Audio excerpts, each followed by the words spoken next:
I often hear people argue over what's the greatest year in hip hop.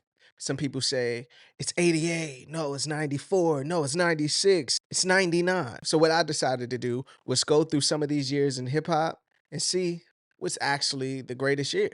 And today, we're talking about the year 2000. Man, 2000 was a great year. Like, I went through this list earlier before doing this, and I know some of the purists out there were like, that's a turn off immediately. But like, I think good commercial rap to me, good commercial rap from different areas of the country. You'll get something from St. Louis, you'll get something from Detroit, you'll get something from the West Coast. New York was still dominant. You'll get Atlanta. It was so many great moments that looking back, I really think the year 2000 is a great contender for best year in hip hop. So I'm gonna go through some of the albums that year, some of the singles, a couple numbers first week, and highest selling albums of that year, and just break down why 2000 is the greatest year in hip hop. So for me, looking at the releases that came out this year, the first one that stands out to me is The Lox, We Are the Streets. Their first album on Rough Riders. It was their first album after leaving Bad Boy, and if you know The Lox and Bad Boy story, that's a whole nother video in itself. But this was the return to the streets, hence the name We Are the Streets. Even though I think they had Ride or Die on there. I need a ride or die chick. Yeah, that was the lead single off there. FU, Swiss Beats production all throughout there. Going down this, something that stood out was Lil Boosie's first album came out January 27th, youngest of the camp, whatever that means. But I didn't even know Boosie was out that early. Like, that really took me by surprise. When I mentioned great commercial rap, like from all areas, the East Siders came out February 1st. If people don't know who the East Sider is, Snoop Dogg's group, they dropped a banger on that album. What was that? I stay gangstered up. Dun, dun, dun, dun, dun. I remember that song playing throughout the year and in the summertime. And that even hit the East Coast for me. Like, I'm from the Maryland area, Maryland, DC area. So that even hit there. The following week, this is probably the first classic that dropped that year. Supreme Clientele by Ghostface Killah came out on February 8th. Supreme Clientele is my favorite Ghostface album, and I know there's plenty of people who would agree. But the lyricism that he displayed on that album was just like, to me, it was a major jump from Iron Man. I know that was released in 96, but that was a crazy jump lyrically for Ghostface Killah. I could be wrong, but I remember there was a story where he said like he was writing the raps like in Africa with no beat, and that's why the pockets are so unique and things of that nature. But Supreme Clientele is the first classic. Dead President's debut album, Let's Get Free, dropped the same day. That's a great day for hip hop to get Dead Prez. You might know the song Hip Hop from that album, but just the political aspect that they brought to the table, to have that drop the same day as Supreme Clientele, I think that's a pretty dope release date. You know, the following week, Trick Daddy dropped Book of Thugs.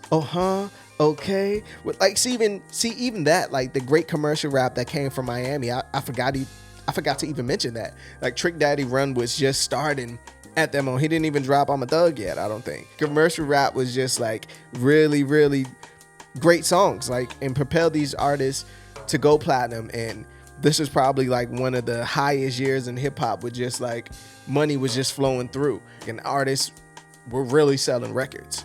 I'll mention a couple as we continue. The next week, Beanie Sigel drops The Truth, and he's from Philly. Like, the first release on Rockefeller Records. If you haven't heard The Truth before, I advise you to just pause the video and go listen to that. To me, that's a classic Beanie Sigel album. Title track The Truth on there. The joint with Eve, Die. Like, Die is one of the greatest songs ever written. Go listen to that. But Beanie Sigel dropped that year debut album. Bone Thugs dropped the album Bone Thugs and Resurrection. In March, Ice Cube dropped War and Peace Volume 2, the Peace Disc. And for me, this might ruffle a lot of OG hip hop feathers, but for me, this was the Ice Cube that I grew up on. The We Be Clubbing and Hello was on there. You Can Do It was on there. You Could Do It, put your back into it. Like, that whole Players Club era. That's the Next Friday Ice Cube. That's the Ice Cube I remember the most growing up. And also a different vibe for Ice Cube at the time. He wasn't making music like that commercial anyway. Some might say that's a bad thing. Black Rob dropped his debut album, Life Story, that March as well. And it's like, you had to be alive to understand the impact of Whoa. Like, I was in elementary school, and everything about that song is just perfect, and that beat is just magical. And Black Rob Life Story is a slept on bad boy era skipped album. On March 21st, Irv Gotti, Murder Inc. Records dropped their compilation album, which I think that might have dropped before Route 336, which is kind of crazy when you think about it, because this is like Murder Inc. before Shanti a little bit. So to show you the times we were in, the record label dropped a compilation album when one of their stars just barely got over the hump. Like, Ja Rule just released Vinny Vetta Vici, and Holla Holla was on there, but it wasn't like Rule 336 or Pain is Love Ja Rule. So you know what I mean? To make a compilation album following that is kind of like just thinking about the times you were in. That same day on March 21st, Trina dropped her debut album. Again, another artist from Miami under the Slip and Slide umbrella, the baddest chick on there. I always wonder, how did she get that Michael Jackson sample cleared? Another female added to the aesthetic of hip hop from a place that I don't even think we had a female rapper come from yet. Miami? Let me know in the comments if I'm wrong. Imagine, like, one week you get Trina's Baddest Bitch album, right? And then the following week you get Common Like Water for Chocolate album. Hip hop was in such a great space that you can get an album like Trina, and the next week you get a Common album. Dragon dropped his first album, which is the worst title ever, called Opposite of H2O. But at the time, Dragon was really, like, he was hot, no pun intended. Like he was. He was like the next up after Eve to come out of Rough Riders. Big Pun dropped Yeah Baby the week after that. What's on that album? Is It's So Hard on that one? Yeah, It's So Hard is on there, and 100%. The last Big Pun album released while he was alive. I mean, I think it was finished while he was alive. Let me say that correctly. We got a Rod Digger album. We got the Brett dropped Unrestricted. I think that's when they were trying to make the Brett go like sexy in a way. She had the song with Tyrese. It's like, what do you like? Da-da-da-da. Like, it was a crazy time. And Brad looked fine too, so it was all good. Cypress Hill dropped the album Skull and Bones that April. Yin Yang Twins, Thug Walking. I think Whistle While You Twerk was on that album. That was like the beginning of the Yin Yang Twins run. Their first whistle song, some may say. 504 Boys, if you don't know who they are, just No Limit Records kind of compilation album, but they had You Ain't Gotta Say Too Much. That was a banger in the hood. If you remember that song, let me know. DJ Quick dropped the album that year. Spice One dropped the album that year. The Last Dance, The Big Timers dropped I Got That Work, May 16th. This is all on the same day, matter of fact. Get Your Roll On and Number One Stunner was on there. Do you know how crazy Get Your Roll On video looked to a fucking 10-year-old? Dilated People dropped their debut album on the same day as Eminem dropped Marshall Mathers. That's tough. And let me just say this. The Marshall Mathers LP, I know it's cool to like hate on Eminem now in 2024, but the Marshall Mathers LP was is still one of the most amazing albums that's ever been created. Like, I gotta give Eminem his credit. At this time, I'm 10 years old. This is like, I never heard anything like this in my life. Like, listening to the Marshall Mathers LP, from the intro to Kill You to Stand to The Way I Am to The Real Slim Shady to I'm Back to Criminal to Kim to me, it's his best album. My favorite is the Eminem Show, but the Marshall Mathers LP, even the title track, but the Marshall Mathers LP is his greatest body of work that he's ever created. Although, like, some of the subjects on there might sound a little bit too harsh for today's time, if you look at that as just an art piece, it'll show you why he is one of the greatest. You know what I mean? So I just had to say that because I know the time we live in, and it's like the era where we like to destroy Eminem for some reason, but the Marshall Mathers LP, I don't think anybody could say anything bad about that album, you know? Mac Dre dropped the album that year. Slum Village dropped Fantastic Volume 2. 3 6 Mafia dropped When the Smoke Clears. I remember that run of 3 6 Mafia was crazy as well. Who Run It was on there. Sipping on some scissor, but oh my gosh. We eat so many shrimp, I got iodine poison. Come on, dog. Fun fact, Afro Man dropped Because I Got High that year. Come on, what's the world without Afro Man Because I Got Hot? Eric Sermon dropped the album that year. Little Kim dropped her second album, The Notorious K.I.M., which was in dedication to Biggie. At the time, no matter what people say, was on there. How Many Licks, I think, was on there. It was a cool album. I don't think it's better than Hardcore or La Bella Mafia, but it was a moment, and it was good to see like Kim back in the public eye and like with new music. Unfortunately, on June 27th, the same day, Nelly dropped Country Grammar. And if you lived, Nelly's another one where people try to like rewrite history on that. In 2000, when Nelly dropped Country Grammar, first of all, we never had a rapper come out of St. Louis, 1. 2, he had all those hits before he was signed to Universal. Isn't that crazy? Isn't that fucking crazy? But he has so many hits on that album. And that album is really diamond, not like 10 million worldwide. No, 10 million in just the United States. From Country Grammar, Hot Shit is the lead single.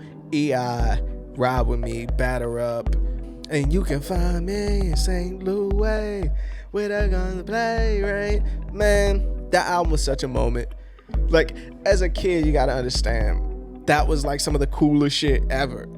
like we wasn't seeing shit like that. The era before that was so gangster that it was just good to see like some rappers having fun and seeing places that you never seen before. I never seen St. Louis besides the Rams at that time, you know what I mean? And the way he rapped the Rams as well. So like it was just good to see. But Nelly run was crazy. Rough Riders dropped their second compilation the following week on July 4th. Little Flip dropped the Leprechaun, his debut album, which the cover where he's dressed like the Lucky Charms, which T.I. would go on and use later. You can look that up, Little Flip versus T.I. Big L dropped, which is his last album, The Big Picture, classic album. I think Ebonics was on there. Ebonics was on there and Flamboyant. I remember those. Man, I remember listening to that 7-minute Stretch and Bobbito freestyle of Big L and Jay-Z so many times in this era. Big L, man. Little John and the East Side Boys dropped We Still Crunk. Lil Zane, for those that remember, Lil Zane dropped his debut album. He just sounded like a knockoff Tupac. Wyclef dropped his second album. Had 911 on there. It Doesn't Matter with The Rock. You probably don't even remember that. Those are the two joints I remember off there. I think, was that before the carnival? I think that might have been after the carnival. Emil dropped her debut album. Emil, do y'all remember Emil? Some of early Just Blaze work is on that album. If you go, I'm not sure if it's on streaming, but if you go listen to it, some of those early Just Blaze beats, Pink is on there. Really, like, ironically, her album has like the startup to what the Rockefeller sound grew into. Go listen to it if you get a chance. Cameron dropped Sports, Drugs, and Entertainment that year. What Mean the World to You was on there. First Cameron album without Unentertainment. So it was kind of like him on his own kind of thing up there at Sony. Bow Wow dropped his debut album, Beware the Dog. And Bow Wow's another one. Bow Wow was selling out arenas at 13 years old. Like Madison Square Garden type shit. Put some respect on Bow Wow's name. And that album had The Hood in a Frenzy when I was in elementary, believe it or not. Sean's debut album also dropped that year. Bonnie and Sean was on there. That's Gangsta. Bad Boys. I forgot Bad Boys. How silly of me. Another slept on Bad Boys album in that. I mentioned it earlier that the Sean was probably the last album in the Bad Boy era. Yes, go check out Sean's album too, like it's new. Mystical, Let's Get Ready. I think he has Shake It Fast on there, and Danger. His first album after No Limit too, so like with bangers, like real hit records. I wonder if Master P made money off that Mystical album. Ja Rule dropped, okay, here we go. Ja Rule dropped Rule 336 later that year in the fourth quarter, October 10th. Man, that album, the Cornrows Ja Rule with Between Me and You, and the joint with Little Mo, I Cry was on there. Put It On Me was on there. 6 Feet Underground. Rule 3 might need a little bit more respect than it gets. Now that I'm going through the track list and looking at it, Rule 336 was really good. Pain Is Love was amazing. That's probably his classic to me, but Rule 336, I do remember listening to that album a lot. And 4 hits on the album is crazy. Ludacris dropped Back for the first time that year. See, look, we had Nelly, Ja Rule, Ludacris, Outkast, Jay-Z, Eminem. Like, look at that year. Yeah, Ludacris Back for the first time. What's on there? What's Your Fantasy? Southern Hospitality. Damn, that first Ludacris album was crazy. Good times, yo. Imagine seeing that, a guy just hanging upside down, the afro. Like, it was just great imagery at the time. And also him coming from Atlanta, signing to Def Jam, which is like a New York label, and running that shit. You know what I mean? Like, running that shit. You know how hard that obstacle had to be from the South and get some respect in that building. Speaking of Def Jam, Jay-Z dropped the Dynasty Rock La Familia on Halloween of that year, and Outkast dropped Stank On Ya that same day. I swear that's the second time Outkast and Jay-Z dropped on the same day. I think Volume 2 and Aquemini. Yes, I think it's Volume 2 and Aquemini dropped on the same day. Classic Outkast album, damn near classic. You know what? Dynasty is a classic to me. I ain't even gonna hold you. Besides a few misses on there, that's a great Jay-Z album. Even to have him and Beanie sparring on a lot of those records on there was just great. And Outkast Stank On Ya is just probably like their, besides Speaker Box Love Below, their most commercial album. Miss Jackson's on there, So Fresh So Clean's on there, X on there, Bombs Over Baghdad, Gasoline Dreams, Red Velvet. It's so many great songs on there. You had a Pharcyde album, Plain Rap, dropped that year. Wu-Tang dropped their third album, The W, that year. BG dropped Checkmate that November as well. I totally forgot a Master P album dropped in 2000. Memphis Bleek also dropped his second album that year. Do My Ladies Run This Motherfucker was on there. Was That Your Chick on there? Yeah, That's Your Chick was on there. My Mind Right was also in there. I gotta re-listen to that Memphis Bleek album. I'm not sure if it's better than the first one, even though he probably had the bigger single on there with Is That Your Chick? Like, even Exhibit at the time, who that Dr. Dre run, even though, and also Dr. Dre dropped 2001 in like December of 99, so that technically kind of counts as a 2000s album if you think about it. But Exhibit dropped his album on there. He had X on there, front to the back, Get Your Walk On. But that Dr. Dre affiliation at that time, like during that Up in Smoke era, crazy. Lil Wayne dropped his second album, Lights Out. I had that album on bootleg. I remember that. Lil Wayne dropped Lights Out. Shine was on there. Get Off the Corner. There was some more. Midnight. It was some other joints on there I can't remember. And Snoop dropped The Last Meal on the same day, December 19th, which was his last album with No Limit. What's My Name Part 2. I think that's the joint with the Timberland did the beat. Lay Low was on there. You better lay low. That Dr. Dre beat for Lay Low. Man, some of the biggest records that year, we had Eminem with The Real Slim Shady, Missy Hot Boys remix with Q-Tip, Eve, and Nas. I forgot all about that. Country Grammar, I Just Wanna Love You, which is by Jay-Z, which is one of his biggest records to the day. Big Pimpin' was still big that year. The Next Episode, Forgot About Dre. You Could Do It was also a big record that year. The highest selling first week, obviously Eminem with the Marshall Mathers LP. He sold 1.7 in the first week. Just let that breathe. The Dynasty by Jay-Z, 558 first week. Stank On Ya was 530 the first week. Snoop Dogg, The Last Meal was 379, 397 the first week, which is crazy. To round out the top 5 was Mystical, Let's Get Ready, with 330,000 that year. That's crazy. Let me go through, see if I can count how many classics I think came out that year. Stank On Ya, Marshall Mathers LP, Supreme Clientele, Dead Prez, Let's Get Free, Beanie Siegel, The Truth for Me, Like Water for Chocolate by Common. Somebody say that Big Time is just classic. To be truthfully honest, that's what the streets say. I think 3 6 Mafia, When the Smoke Clears, is a classic. No? Let me know in the comments what you think. Nelly, Country Grammar is a classic for sure. Bow Wow, Beware a Dog is a classic too, for what it did. Looking back in 2000, I'm gonna say this. The year 2000 was like the commercial lyricist year. In a good way. Like, we still had the DMX albums. We still had X. We still had Jay. We still had Ja. We had Outkast. We had Ghostface. We had Nelly. Like, you can't say Nelly can't rap, can you? Oh yeah, Prodigy dropped HNIC that year. Can't forget about that. With so many great albums coming out that year, and so many great songs, and so many great moments, and you have the likes Eminem, Jay-Z, Ghostface, Ja Rule, Ludacris, Nelly, the Big Timers, to Trina, to Lil' Kim, to Jay-Z, to Outkast. There's so many like great moments, and everybody had like seemed like they were shining that year. Not like in a bling bling way, but just like everybody was going platinum. And to me, as a kid, as a 10-year-old in 2000, it was just a fun. everything was fun. The videos were like the best they could ever be. Like the songs were like the perfect catchy they could ever be. The lyricism was still there. Like it was just a fun, perfect time. And I'm not sure if it's just a nostalgia thing, but for all those reasons, I think the year 2000 is a great contender for the greatest year in hip hop. Let me know in the comments what you think of the year 2000. What were you listening to in the year 2000 as well? What's your favorite year in hip hop? Drop that down in the comment. Don't forget to hit that like button. And as always, I'm Tatum,